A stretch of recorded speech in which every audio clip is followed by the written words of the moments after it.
Hello, my beautiful friends, and welcome to another episode of Cocoa in the Sun podcast. I am your host, Malika Critchlow, feeling very, very blessed to be here today to talk to you guys. So, what has been going on recently?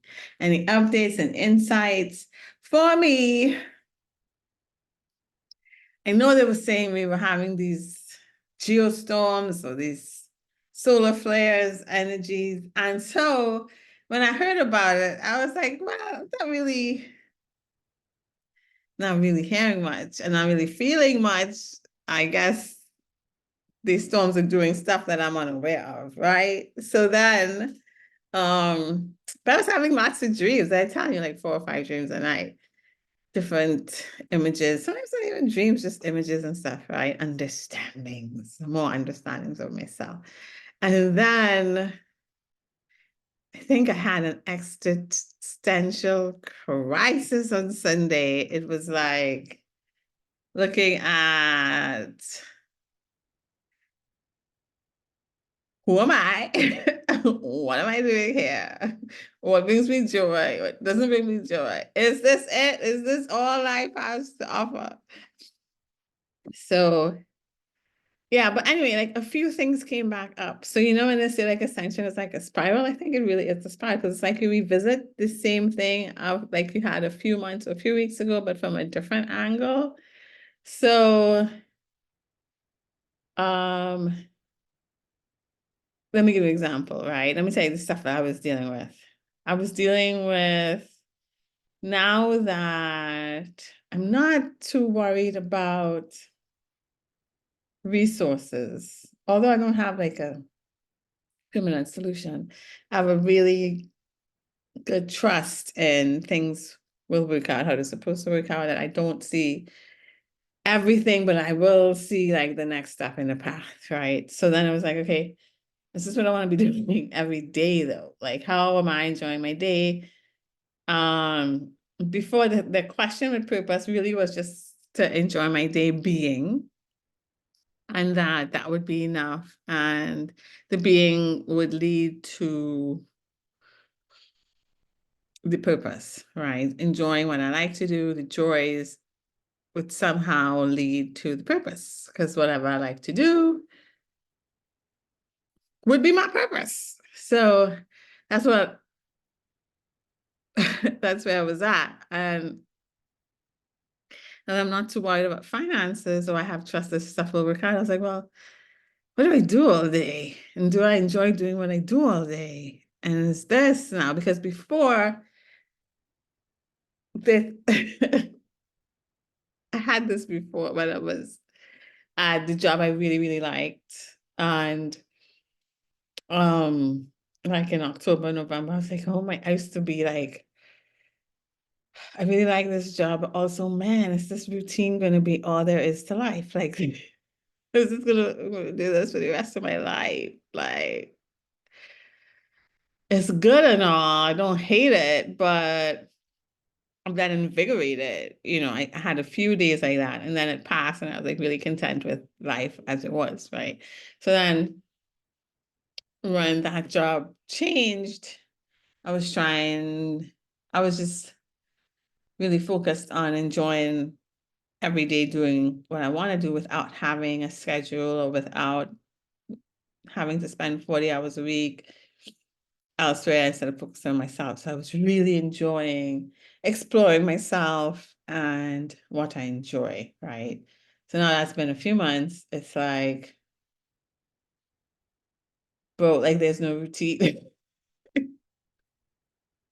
Literally, like there's no form, no, it's just like whatever, right?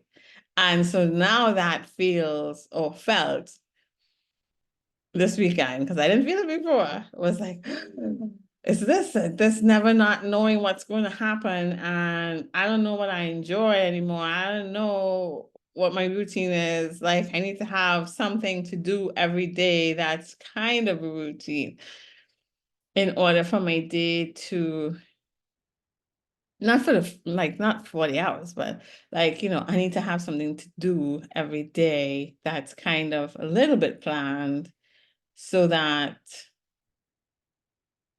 my day has a purpose, right? So I was like, well, oh my God, do I have no purpose now? Like, am I not good at anything? Like, I need to be good at something.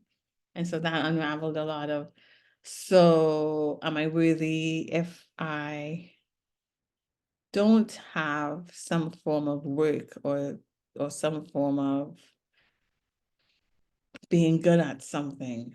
So yeah, so I had to go through that rabbit hole and came out of it as well, regardless of if I'm good at something, if I'm not good at anything, I'm still worthy of love, and I'm still here, and I'm still somebody, and regardless of that, I should become confident in who I am, whatever. If I'm in the process of understanding, if I never get there, it doesn't matter, right? I'm still worthy of love and being loved. And then I was like, really and truly, just being is actually going to show me the way. And I am going to be good at something. I've never taken the time to really figure out what I want to do or what I enjoy doing to be good at something. And then being good at something takes time too, sometimes. You got to do things that you love that you maybe not good at to become good at.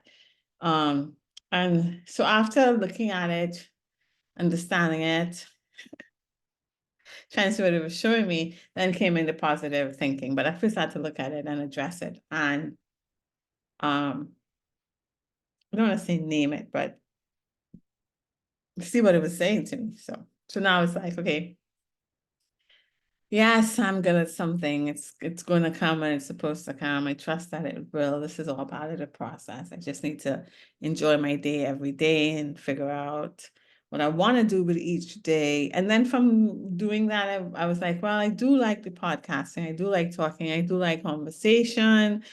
Um, I like conversations about esoteric topics where I'm learning more about the universe and how it works and who I am and who we are and how we progress.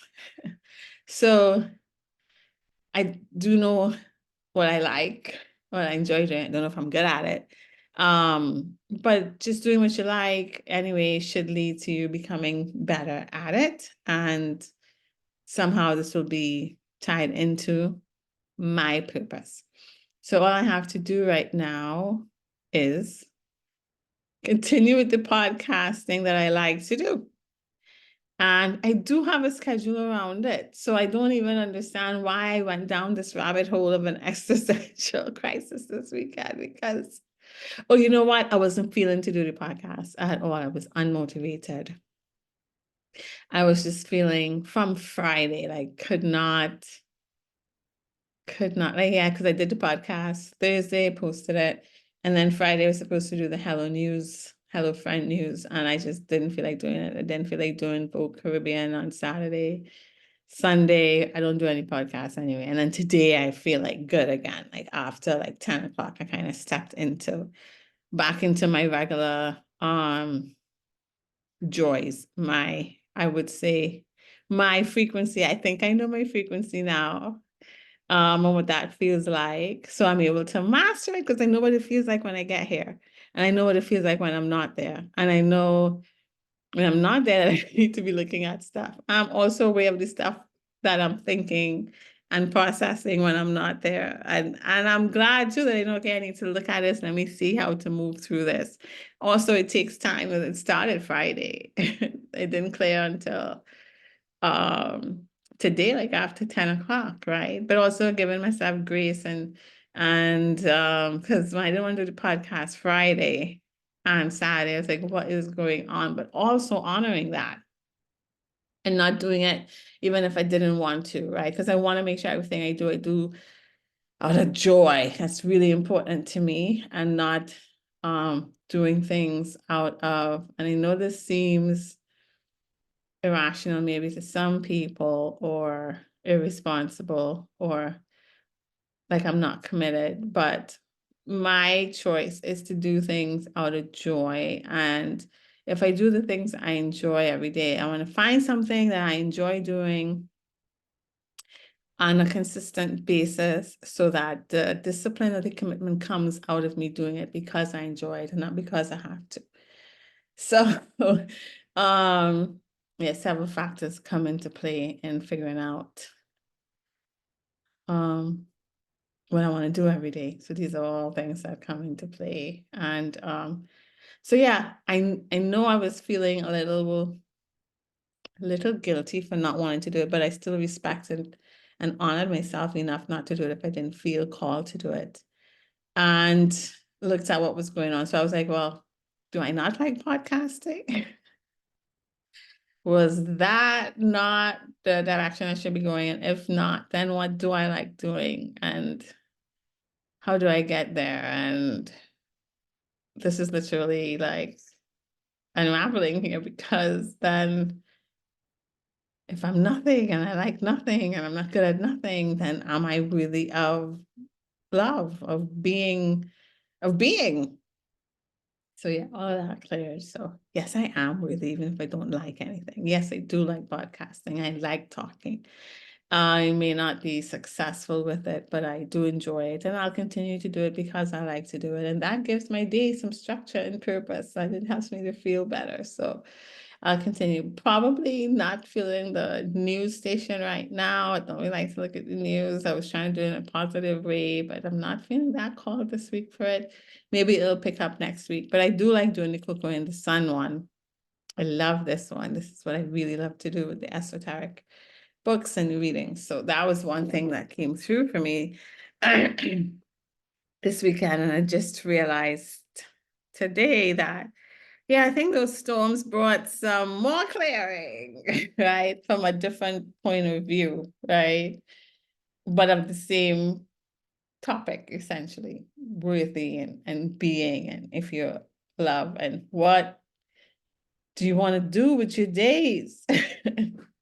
Right? Because I didn't want to do the 40 hours a week. I didn't want to work for anyone. I didn't want to be, I wanted my freedom, but freedom to do what? And is this too much freedom? And do I still need some form of structure and some form of schedule? And am I just into like nothing, like, so I'm so glad I clarified that. Like, I do like the podcast thing. I'll continue with it. I need to do it also to feel like I have a little bit of purpose. It kind of helps to structure my day. So I need some structure, a structure based on things I enjoy and what I want to do. And hoping that somehow leads me to my purpose and my service to others. The other thing that came through as well was friendships. And so I had cleared this prior. And what I understood earlier, like a few months ago, I had this thing with, I mean, I have friends, like I have a few people I talk to, but I don't know how I have many close, like deep friendships, but I have a few, but they are good.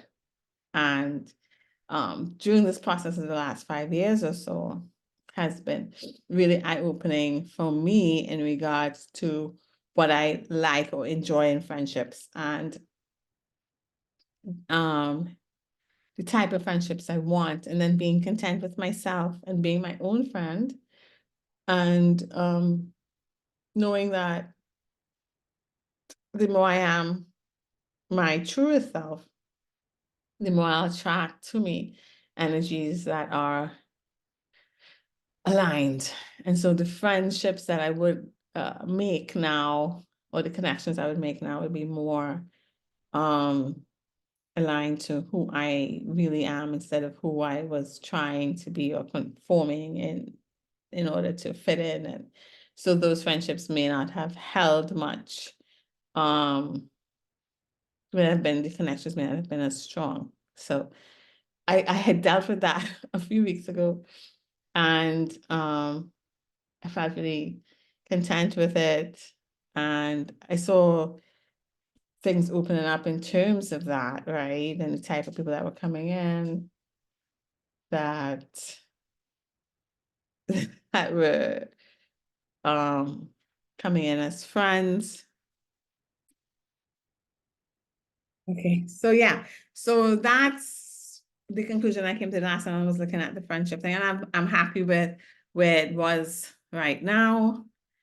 And then this weekend, or the ending of last week, I got again, it showed me who I was in friendships or in a dream. I had a dream, and I would say my guides or my angels sent this dream, or my divine self showing me kind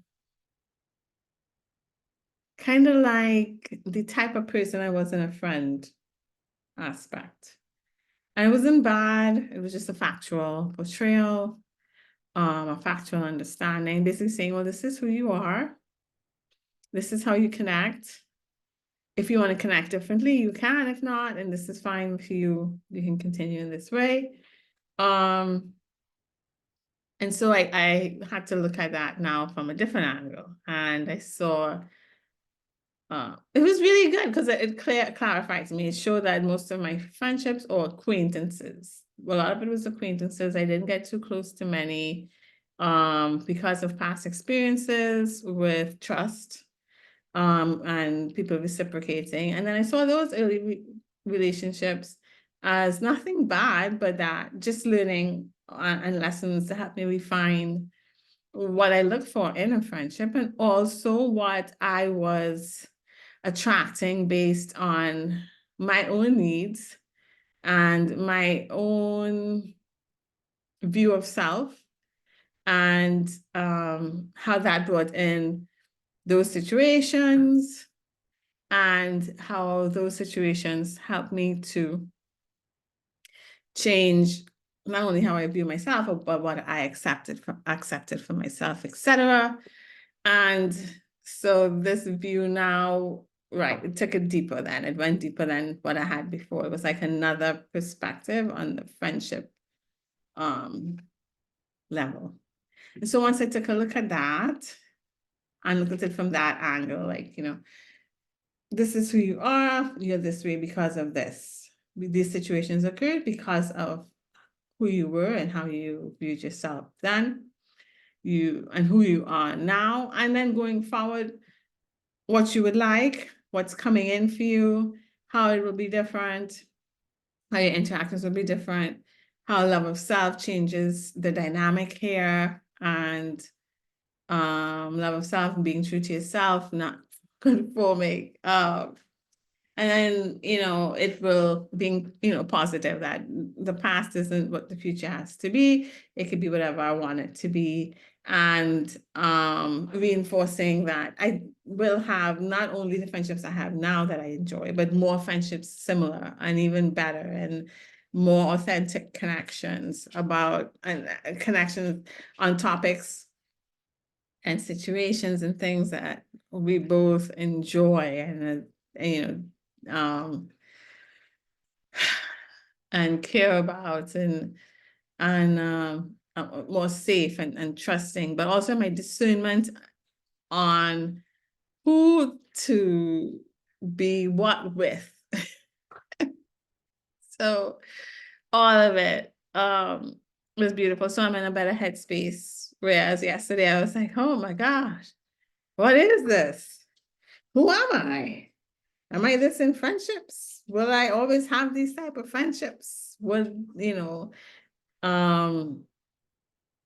don't have to be. It's going to change. It has already, and it'll continue to. And it'll be really, really a beautiful experience. The future connections and friendships I have, including the friendships I have now, the weeding out that I did of things unnecessary and people unnecessary, that didn't feed my soul, that didn't bring me joy, that I wasn't of service to, That I probably drained and they also drained me. All of that is gone now. And so healthy connections and interactions occur now because of my awareness of all of this. So it was good, but let me tell you, okay, the weekend put me through it. It put me through it. So I came out of it looking forward to the new situations that will come, looking forward to where the podcasting leads, or just following my joys, to having a little more structure to my day, to knowing that I need some form of structure to my day, just not as structured as it was before, and the structure not based on someone else's schedule but mine, etc. So a lot of clarification and clearing this weekend. So I was really grateful. I don't know if anyone else had this issue. So that's why I felt like doing a podcast today. As you know, Mondays I don't really do Cocoa in the Sun unless I have an interview, which I have not had since Kai. So, but I really felt called to do it today. Also saw a video. Also, when you're in it, man, I swear, your guides and angels or your divine self or whoever's helping, they send you little messages. The day I was struggling, do I even like podcasting and why don't I want to do it? I saw two messages on Threads. First thing I go into Threads, one says, it's really hard. Give yourself a round of applause. It's really hard to continue doing podcasts and it not be successful or not have much engagement. And the fact that you continue to do it, you know, it's a testament to how much you love it. So give yourself a round of applause. And I was like, oh my God, that's like exactly what I needed to hear. And then the second thing on Threads said basically, it's okay to take a break. It doesn't mean, and it was specific to podcasting. It's okay to take a break when you need to from podcasting and get back to it when you feel motivated. And I was like, whoa, like totally needed that because I wasn't feeling it at all this weekend. And then this morning, I was looking at YouTube and one of the messages said, it described what like people were dealing with these geostorms or whatever these flares are doing. And it said a lot of you are feeling apathy and unmotivated. I was like, that's the best description I had for this weekend. Like, I didn't know what was my passion. What did I want to do? You know, I was like, do I have a purpose? Like, I kind of love to do something, you know, until I was like, I just was like, well, it's okay if you don't like anything. You're still somebody. You're still really. It's okay if you don't have it all together now, you know. So anyway, basically said that that's what was happening, and that was some of us. I think everybody has a different thing, but I could relate to that. I was having the apathy and the unmotivation. And it said to just take it easy and see where the soul leads, where the soul passions lead. I was like, yeah, thank you so much.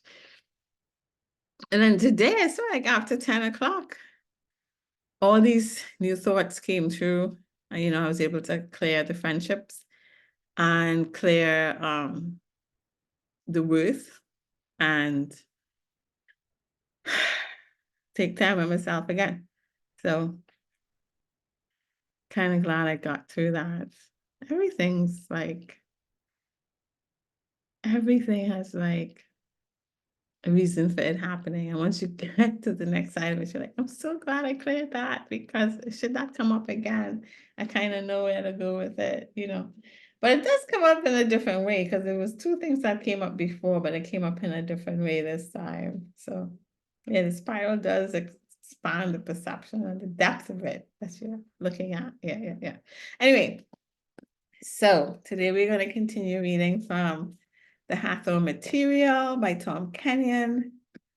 We're going to do the Rods of Power in chapter 12, which I'm really excited to do because I really wanted to finish it on Thursday, but I was like, it'd be too much reading. So I'm excited to get into it today. I hope everyone is having a good day. If you guys had any any understandings or went through anything this weekend, please message or put it in the the comments so I can know, was it just me? Okay, this was the weekend of May 10th to 12th. And it only lifted around 10 a.m. on the 13th. Also kind of specific. So I don't always buy into, oh, these energies coming in with the solar flares. Like I know energies come because I feel different at different times. But a lot of times I'm like, I don't know if that's true. It's true, y'all, because I felt it. Okay, I felt it. Also grateful too that I was able to, because of what I had learned prior, to honor myself, to really look at myself, to see what the ego was saying, what the mind was saying, what was I clearing, and not just suppressing it, but looking at it. And then being able to, once I looked at it and understood it, to speak life into it. Yeah, to speak what's coming, my I am, how it came in now, and my will, and what I want to come in for myself, and speaking it. So now whenever those thoughts come in that way, I know how to override it because I know what it is and I know what I want it to be. So yeah, looking at it is a part of it. And speaking positively is also a part of it. But that comes from me, and that's everybody's different. After looking at what it is, I have to identify it and understand what I'm feeling and why, in order to then take the correct steps or correct positive thinking that I wanna breathe life into.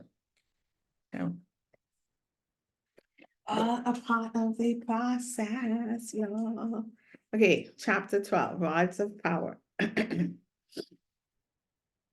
The term rods of power can refer to four concepts. The first of which was the use of, you know what? There go my glasses.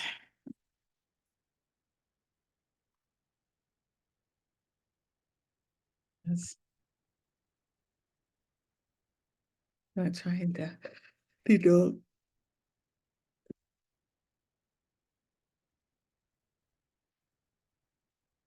no, no, there. I don't want to move the chair on him because he's right there. The term rods of power can refer to four concepts. The first of which was the use of actual physical metal rods by ancient Egyptians in their temples and mystery schools. You will see in some of the hieroglyphic paintings rods that have another rod that is curled up. Sometimes there is an ankh placed at the top of the rod. These rods were used to specifically activate chakras, energy centers, or vortices within the body of the initiate. The rods would be placed along the initiate's back and then struck, causing the rods to sound much like a tuning fork, thus creating resonant patterns of sound that would go into the spine and activate the chakras. These rods were of different lengths, and when used in a specific manner, a specific sequence, they cause the life force, the Sekhem, the power of consciousness as it expresses itself through the physicality, to rise up. This life force would rise up the spine and activate different chakras and centers. And so the rods of power were used to assist the initiate to enter these higher realms of consciousness. Oh, and then to explore other worlds.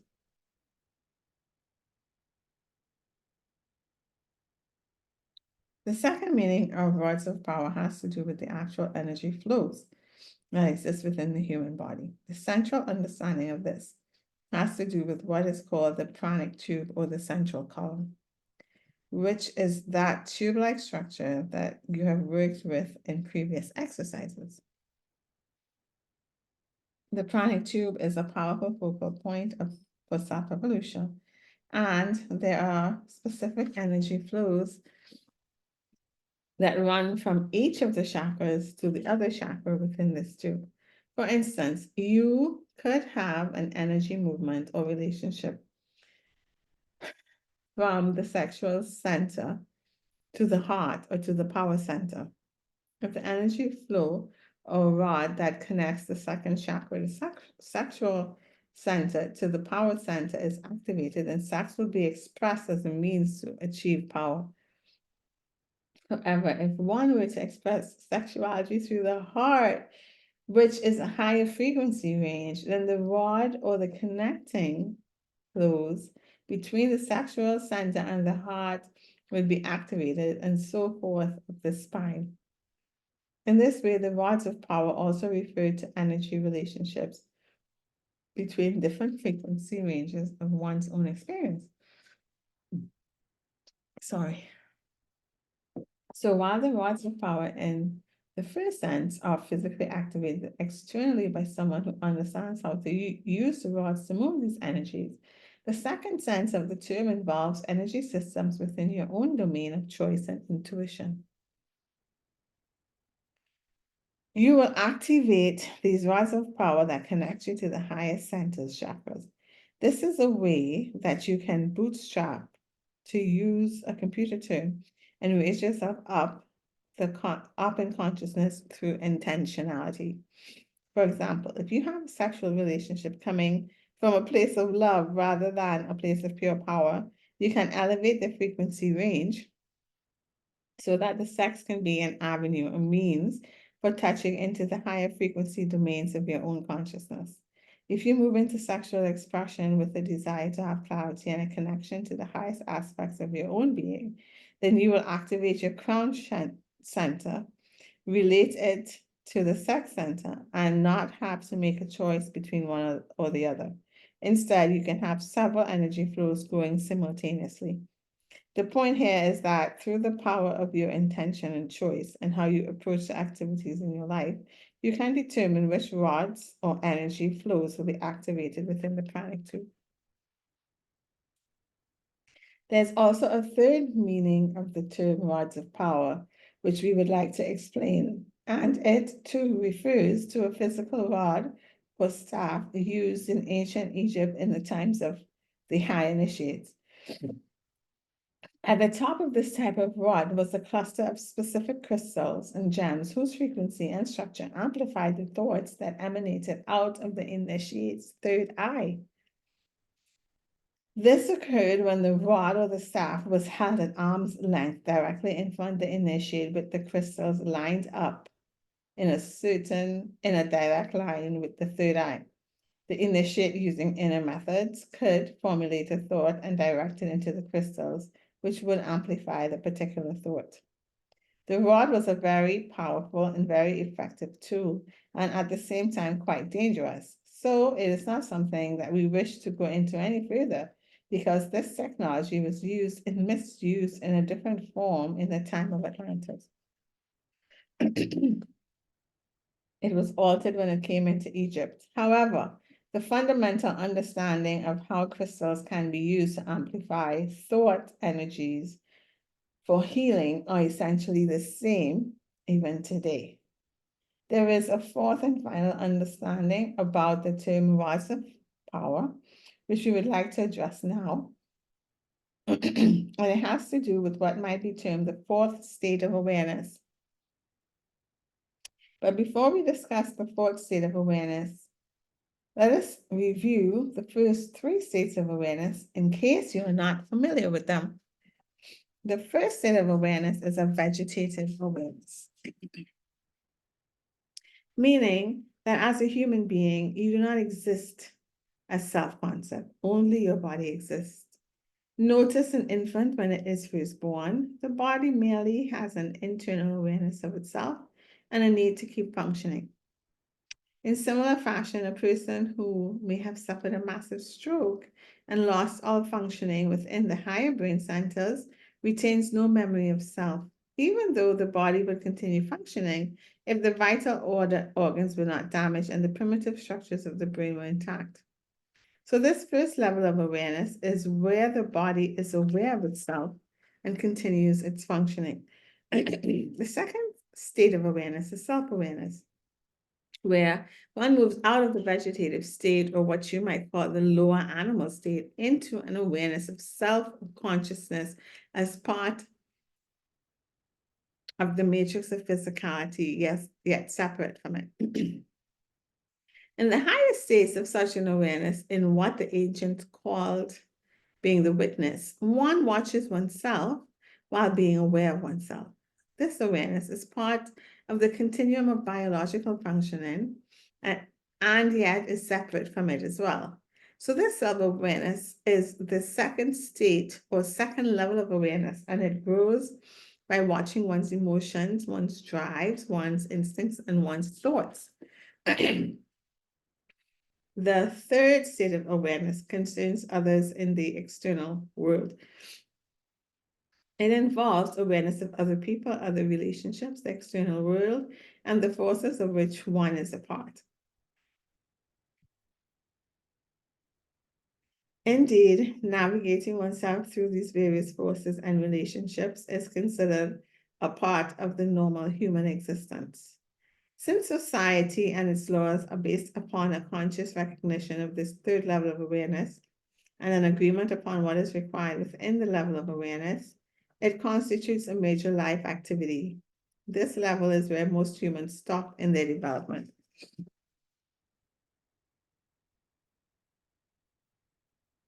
There is a fourth state of awareness, however, which is a movement in consciousness from the personal into the transpersonal realm. There are levels even beyond that, but they are so abstract as to be useless for most people. This shift into transpersonal experience is the most evolutionary stage for humanity. Our understanding of this fourth level of awareness is that it brings the understanding that all life is living itself and expressing itself through you. As stated, it is a movement from the personal into the transpersonal. It is a movement from the egocentric into the universal. It is a movement in which one's awareness shifts and one becomes very clear that life is expressing itself in multitudinous forms. Life is moving through rainforests, moving through oceans, moving through chimpanzees, through dogs, through goldfish, through amoebas, through dolphins and whales, and in the tiniest seeds that are blown in the wind. It's also expressing a deep understanding through you as a human that your humanness, while sacred, is no more important than any other form through which life is expressing its vastness. And so this fourth level of awareness is a profoundly spiritual context in which one's own life role continues and one's experience of oneself, the world, and life is vastly and forever different. Much of the inner teachings of the mystery schools and the understanding of the initiates was to make that shift into the fourth level of awareness. The fourth level of awareness is activated by many things. It may be activated by altruistic service to others. It may be activated through the heart, through the emotion of love and relationships. It may be activated through an understanding of the sacred elements, or may be brought about by uplifting the car. There are many possibilities, but the one possibility that extends through all of them is the energy flow in the central column, the pranic tube to which we have referred before. Specifically, when one begins the movement into the fourth level of awareness, the pranic tube becomes activated in a very strong way though one may or may not be aware of it depending on one's sensitivity. However, essentially, what happens is that through your body, heaven and earth meet. However, essentially, what happens is that through your body, heaven and earth meet. The heavenly celestial forces, which actually have a reality in particles, are actually brought down through the pranic tube, through the crown into the heart. And the earthly forces and energies are brought up into the heart as well, where they meet. The celestial forces can also meet in each of the vortices or chakras of the body. So this pranic tube becomes very crucial as one moves into the fourth level of awareness. Essentially, What happens in the fourth level is that instead of various separate rods being activated in your relationship to the different centers, the entire rod of pranic tube is activated. When the pranic tube begins to vibrate with pranic intensity, one has moved out of the personal human into the transpersonal human, and one enters the universal life. Here, the interdimensional worlds open up and reveal themselves, and one begins living a very different life. Externally, as you look at such a person, you may not see anything radically different from other people, but internally, there is a very different reality. It is this understanding of the term rods of power that we would like to emphasize and encourage, because it is something that is distinctly open as an evolutionary step for everyone. It is simply a matter of choice and intention as to whether you enter that path or not. And now, Virginia, have you questions to ask? Virginia. Regarding the relationships and the movement of energy flows between the chakras as you've described them here, is this like what you would call a Kundalini experience or opening? Also, for most humans today, which of the possible chakra energy flow patterns are the safest and most beneficial for us to establish? It wasn't clear whether all of these patterns of chakra movements begin with and utilize the sacs or root chakra energy in the beginning stage.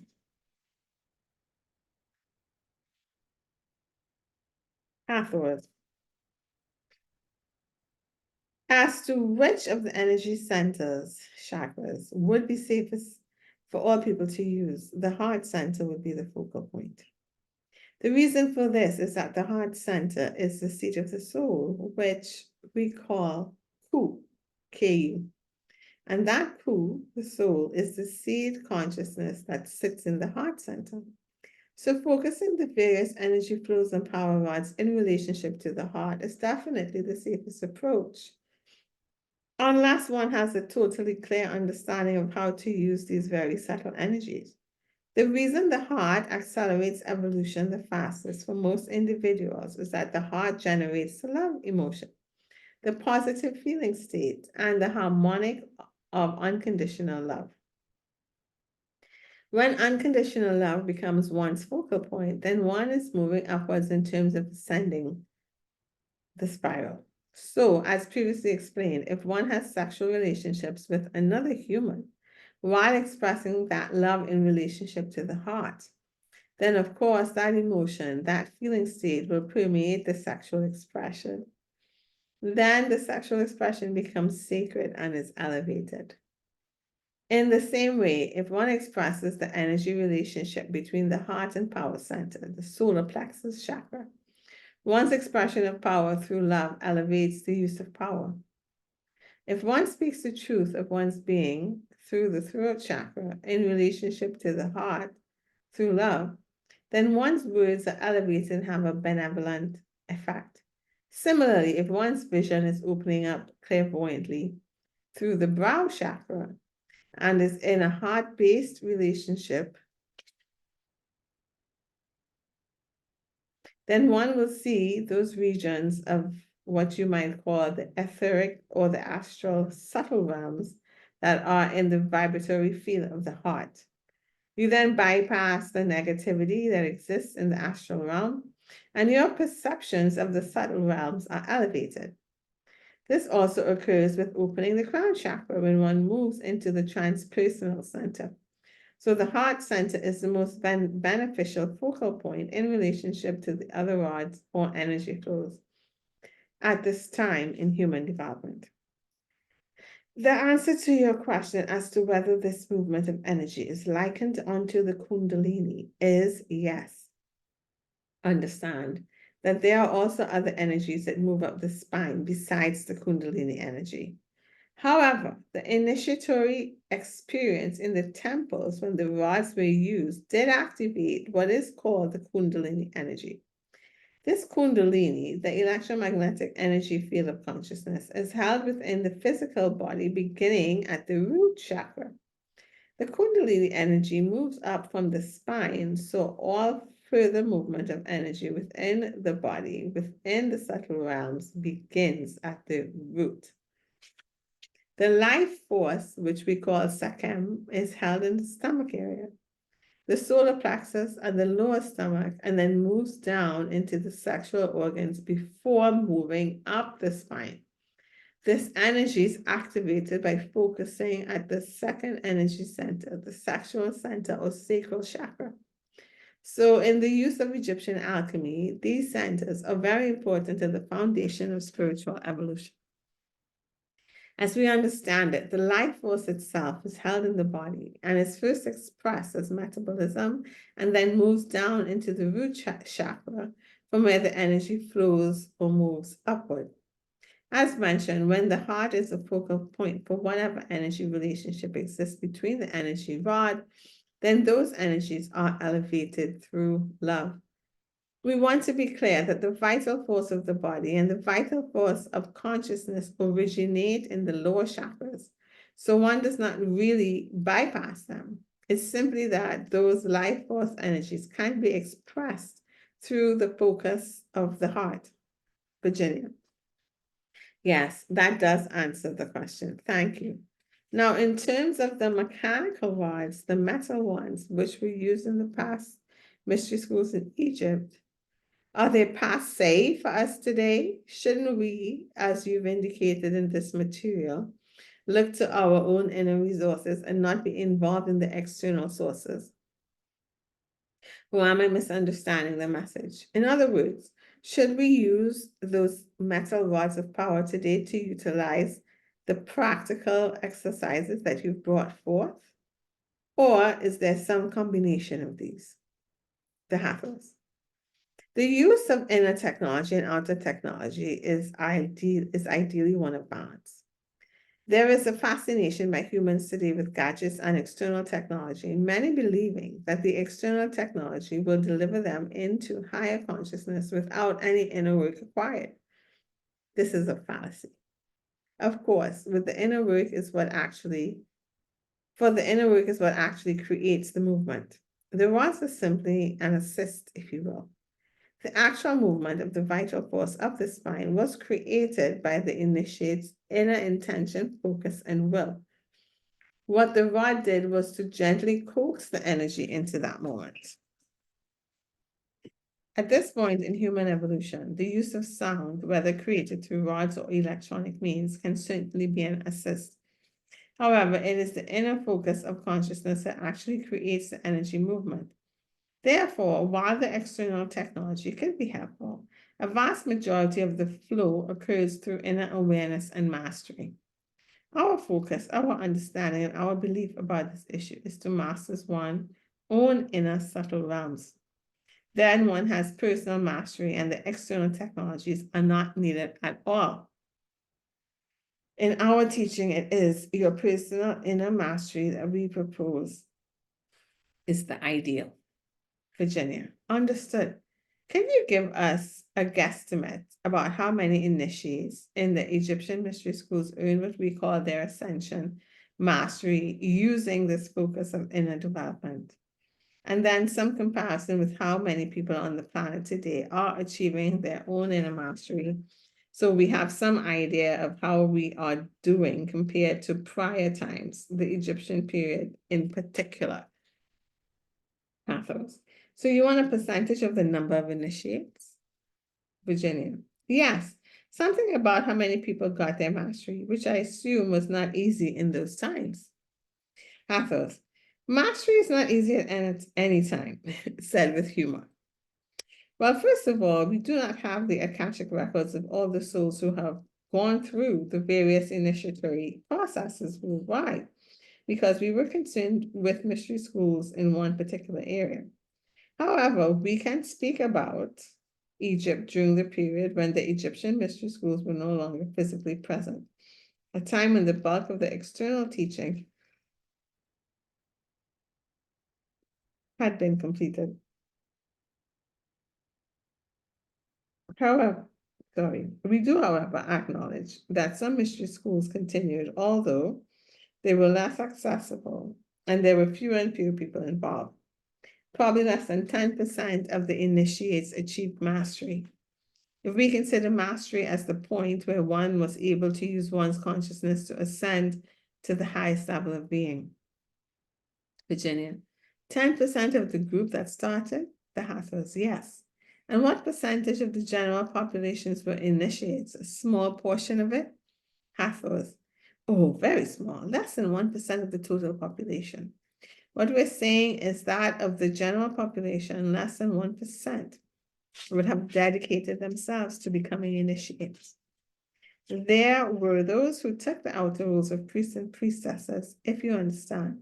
But to those who truly chose to be initiates and take the path of soul accomplishment to the highest realms, less than 1% of the population was involved. Of those initiates, less than 10% achieved the highest level of what the mystery school was teaching. However, it does not mean that the other 90% of initiates failed, because mastery is something that extends throughout all lifetimes. This is a misunderstanding that humans currently may believe regarding mastery. I'm gonna get something to drink, guys. Bear with me. Okay, I'm back. I got something to drink to wake me up, and I was able to see the ducklings that were passing. They passed through my yard as their mom was taking them foraging. And they're so cute. Our ducklings are the cutest things. Anyway. Okay.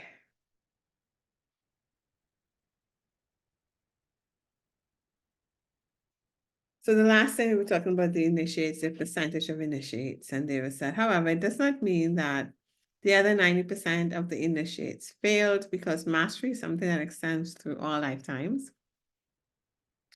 This is a misunderstanding that humans currently may believe regarding mastery. It is untrue that if you don't make it in this life, you have failed somehow. It is a preposterous belief as we see it, because this life is simply one embodiment in time and space, and is one expression of the soul. Indeed, every subsequent lifetime is another expression of your soul. It's like growing petals on a flower. When the petals have been strengthened and are matured sufficiently, then the blossom opens and reaches the final attainment, if you will.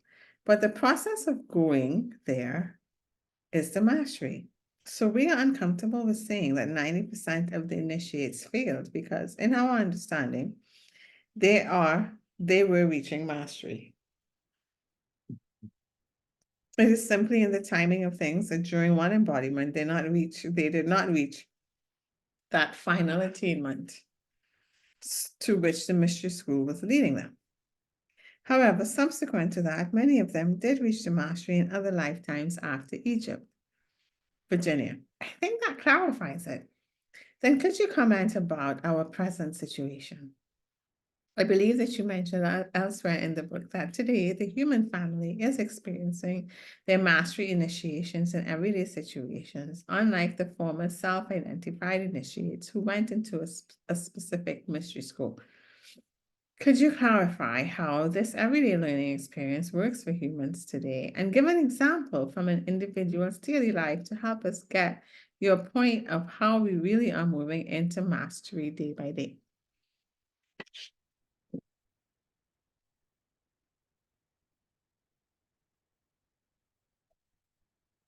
The Hathors. We would like to answer that question using one of the myths of the time of ancient Egypt, which is called the resurrection of Osiris. Although the myth is very long and complex, it is actually an alchemical key, a map of how to attain the resurrection of consciousness. It is an instruction book or manual, if you will, but it is in code, symbolic code. In the story of Osiris, Osiris has a brother Set, who is a code for the serpent called Apophis, the serpent of duality. This serpent of duality simply means that the conflict of good and evil occurs only below the level of supreme being, which is non-dual, unified, and has no conflict. So there is a part of consciousness that is still balanced, unmoving, in equilibrium, that is omniscient, omnipresent, and is eternally at peace. Yet, there is another aspect or level of that consciousness, human consciousness, which is in duality. In the myth, the symbol for, or the word for, that which is eternally omnipresent and ever peaceful is Mat, which is opposite to the serpent Apophis, or duality. So the story of Osiris is the story of the battle, if you will, between Apophis and Mat, between truth and illusion. In the myth, Set, who is the brother of Osiris, cuts him into tiny pieces and sends them all over the world. This is a symbol of duality, the dualistic mind, which cuts things into pieces and scatters them instead of holding the wholeness of things. To be brief, Osiris has a son named Horus who avenges his death. As Horus is the symbol of Mat, whereas Set is the symbol of Apophis. So Horus is the expression of the truth and omnipresent, the eternal peace. And Set is the expression of the dualistic nature. The myth is about the conflict between these two aspects. And in the final understanding of the myth, there is a being that emerges called Set Horus, where Set is joined with Horus as one being, although separate. Horus is shown in his form as a hawk-headed human, and Set is shown with a dog-like head in human form. The alchemical understanding is the alchemical understanding of this is that humans are joined in a commixture of illusion and truth. There is the animal nature of Set, which is fundamentally a reluctance or refusal to forgive and to release anger and jealousy. So these qualities are what make him the demonic one in the mythology. Since Horus is the one who is connected to the divine, there is an aspect of all humans that is both divine and demonic. What alchemy says, what the myth says, is that you must acknowledge the truth of where you are, that you have parts of you that are unforgiving, jealous, petty, and anger-filled, just as you have parts that are uplifted, loving, and compassionate. The continuing question is, what part will you come from? What will you choose to express? The Set nature or the Horus nature? They are both there and they are available at any moment because life is a continual free will decision about which you will choose to express. In the mystery schools of Egypt, the priests and priestesses would scan the initiates to sense where they were coming from in their morality. If an initiate was more Set-like than Horus-like, meaning they were holding patterns of unforgiveness, jealousy, and anger, then they would not be allowed to access to the inner teachings and the inner technologies because it would be dangerous to empower someone who was unbalanced like this. And so the selection of students was done by the priests and priestesses. It was a responsibility of the guardians of the mystery school to ascertain the moral quality of the initiates. That process does not exist today in quite the same way because each individual must do that for themselves. Each individual must do that for themselves. Earth is now moving into a higher vibratory field, and everything is being stimulated, including both the Set nature of individuals and the Horus nature. For many humans now, their worst and/or their best natures are coming out as a response to the Earth's movement upward in vibration. And so your life situations provide an opportunity, whether you are aware of it or not, to make a choice. You will respond to a situation through your Set nature, through anger, through jealousy, through pettiness, through unforgiveness, or will you choose to respond to the situation from your Horus nature, which is love, compassion, understanding, and truth?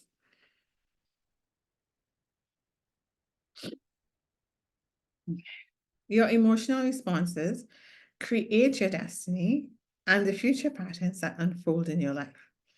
You lay the road or the pathway to heaven or hell brick by the choices you make in your everyday life. Virginia. Yes, thank you. Continuing with that thought, do you see any way in which human beings today on the planet can begin to gauge how they're doing? Obviously, the way their life is working is certainly an example. Is there anything of clarity that you can give about this so that we can assess our own progress? The Hathors. Well, first of all, we would say that you cannot ascertain your spiritual progress based on how your life is working externally. Some people believe that if they do the right things, their lives will be perfect. They also believe that if something negative occurs, they have failed. This is not our understanding. You have to realize that the situations you encounter in your life are surface events, meaning that they occur on the surface of awareness. Three-dimensional reality, in other words. Underneath the events themselves are vast unseen forces operating from deep within consciousness itself. This consciousness may be expressing through you, through your culture, through earth changes, or even through cosmic forces of unimaginable proportions. Not all events are created solely by you, though your perception of them most assuredly is. These various forces, individual, cultural, earth-based, and cosmic, interact to create the surface events of your destiny. Some of these forces manifested in your life are the results of thoughts, feelings, and actions on your part. They are seeds that you have planted in the soil of your own consciousness. Some of these may be recent, meaning within the scope of your present life, while others may have a more ancient origin. Time is not a hindrance here. Thoughts or actions interchanged in other lifetimes can have their karmic effect in your present life. This is not a punishment, but an opportunity for the soul to recognize the fruits of its actions. To the advancing or ascending soul, life events are seen as wondrous and beautiful things, for they afford the possibility of healing, and healing the past is crucial to the ascension of consciousness. Therefore, whatever events unfold in your life, embrace them with awareness, compassion, and intelligent choice. Don't decry your faith. Accept what happens not as a kind of resignation or giving in, but rather as an acknowledgement of what is actually occurring. Then this owning or acceptance of your situation can move to change those things which are in your power to change. This attitude of acceptance will then enable you to elevate yourself through the harmonic of self-love and right action, thereby planting the seeds of higher destiny and greater spiritual power. The end of chapter 12. Okay, so that's it for today. The next chapter is chapter 13. It's called The Unasked Question. I believe it's the last chapter of the book. Hold on. Yeah, The Unasked Question. So that's the last chapter of the book.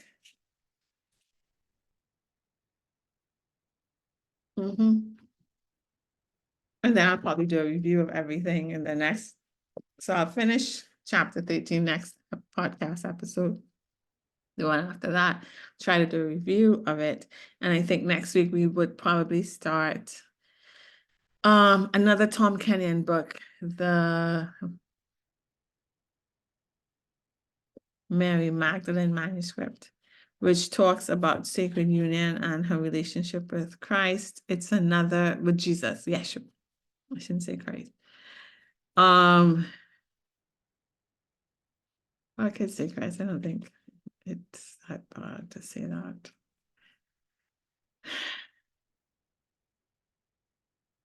I think that yeah, I think I'll start that one. So that one seems to be coming in stronger for me now. I feel like Mary Magdalene is coming stronger in my interest these days. I read the book before, but I didn't read again. Like how I read this book. I read the parts I was interested in, and I didn't read the parts I wasn't interested in. I skipped over.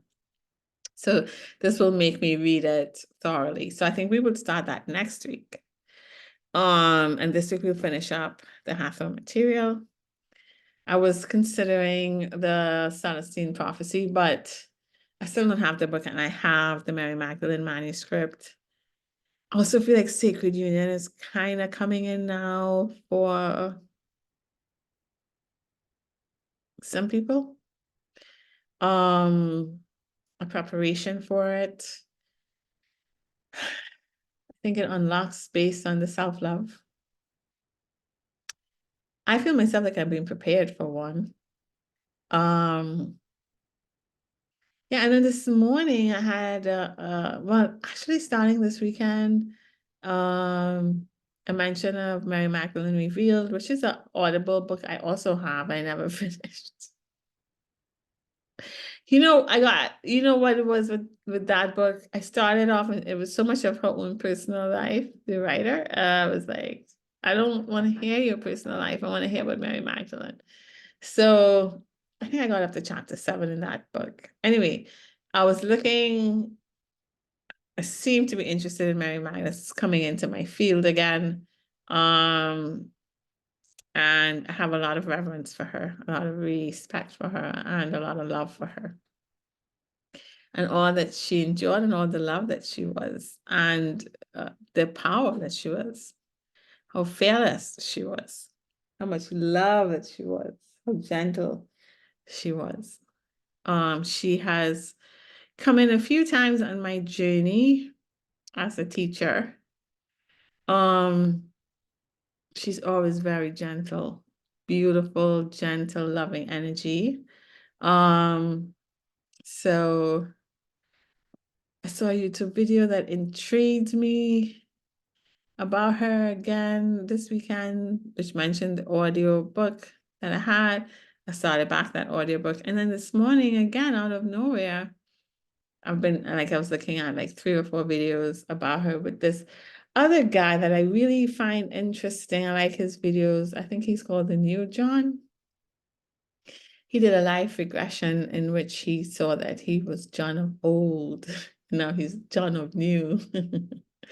So he was able to see some aspects of his life as a disciple of Jesus, and he speaks to in some of his podcast episodes, he speaks to Mary Magdalene and their relationship. And so that kind of came up for me today.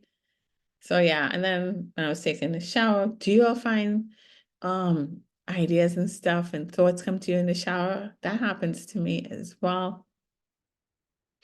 So not only the dreams, the shower too.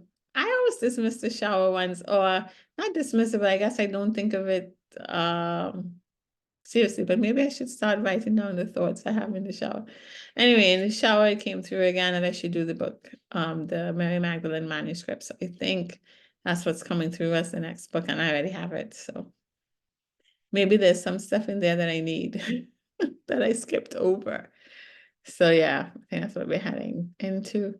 And I know, like, once I start reading it, I will see the progression of why. Like, with the first book, The Bringers of the Dawn, channeled by the Palladians by Barbara Marciniak. They kind of was given us in a story form, the best way that we can understand, based on our experiences, what was kind of going on. And then this book was a little more factual, right? Less stories, more history and factual breakdown of how things work. And so the Mary Magdalene, it made sense to me that this one came after, although I didn't know which book to do it. It always works out like that. So yeah, I think once I start the book and how it's written, I'll probably be like, oh yeah, this one makes sense right now. So these first two kind of touch on mastering yourself, right?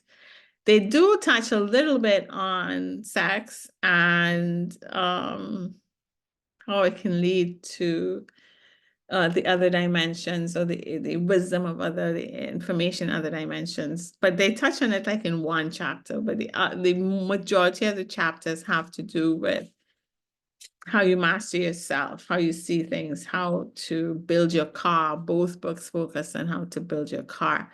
And I think the Mary Magdalene now book, after we learn how to do it for ourselves, enough to unlock a divine partner, I think it speaks to how to build your car together.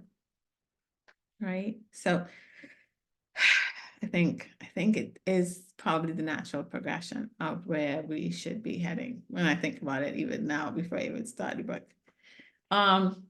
So yeah, I hope I wasn't too run on. I know I talk a lot, but I do enjoy talking. And you know what?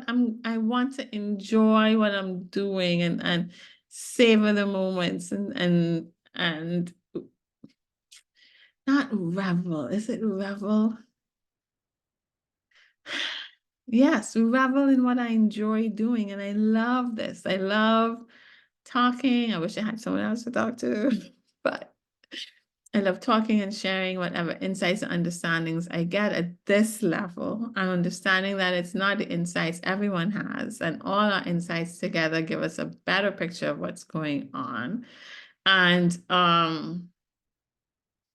insights and understanding and perspectives will change as I progress or digress in this process. And this is my favorite thing to do. So I'm going to lean into that. I'm going to lean into that because let me tell you, this weekend I was like, well, what do I like to do?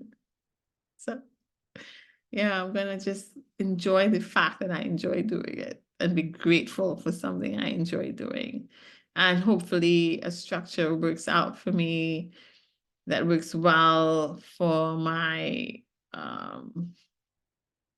peace of mind and my harmonious lifestyle that I would like to live. And hopefully that pulls in other aspects, all the good aspects of abundance, all aspects of good abundance into my life. And I progress even more, learn even more things, have more people to talk to about it. Anyways, guys, so have a great week. I'll be back probably Wednesday or Tuesday, maybe tomorrow, who knows? I really like doing it. And I hope you know that you are loved and that you are loved. To take time with yourself and be gentle with yourself and acknowledge yourself. And even when you see aspects of yourself that you don't think you want to be, just be patient with that and understand why you're there and acknowledge that you're there and understand that even though you're there, you're still worthy of love. And the awareness of what you are and understanding and allowing for it and loving it will transmute it into the wisdom that it could bring, I believe. So, yes. Anyways, I really like how this chapter explained that we are both aspects and that we have the choice of responding to the situations that we experience with either aspect. And that kind of leads into where we're heading. But I think it's important that our response be not because it's what will get us the most points, so it's good to be this, but because we genuinely want to be that, whatever it is, whichever way we respond, it's an authentic response. So I find that the more that I am able to love myself, the more that I can authentically love others and want to be kindness and compassion and love and truth to others, and it not be a societal norm or moral that it's just, you just have to do it because it's the best thing to do. I genuinely want to do it because that's how I love myself. So I think there's a difference in doing things out of your heart and that you really want to do, or doing things because you're supposed to do it and it looks good, right? So yeah, I think that comes into play. So being my authentic self, regardless of what that is in the moment will give me an idea of where I am and the aspects of myself I need to love more and see more and be aware of in order to transmute it to be more genuine compassion and love to others, you know? I think that speaks to that too. Anyways, hope you have a really good week and that you are loved to yourself. And by being loved to yourself, you are loved to others. That you learn more about yourself, to have a better understanding of yourself, and in so doing, a better understanding of others. Yeah, because I got an understanding yesterday too, as I was just sitting down, and a really clear understanding of people that are not aware or don't pick up, like, cues, don't read the room. Also, it's a form of defense. It's a form of, because if they were aware, it might be too much for their psyches to process, right? Their system may overload.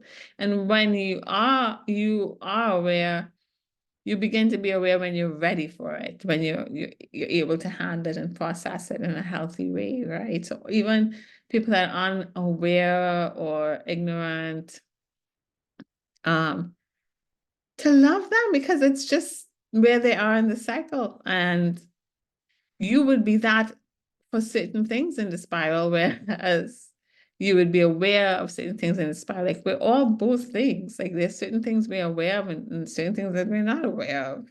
And to hold space and grace for others that are not aware of things that we are aware of.